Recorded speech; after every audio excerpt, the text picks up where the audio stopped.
All right, let's take a look at Booper. You see how his skin is so fluffy now? Or his fur is so fluffy and you can reach his skin pretty easily. He obviously seems much more content.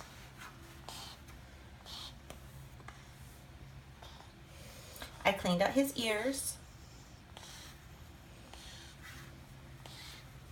You can hear maybe.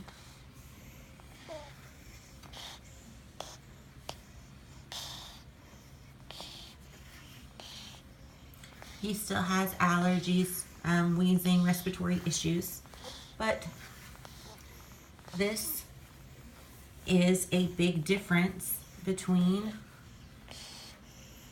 having a spa and doing it for the health of an animal first.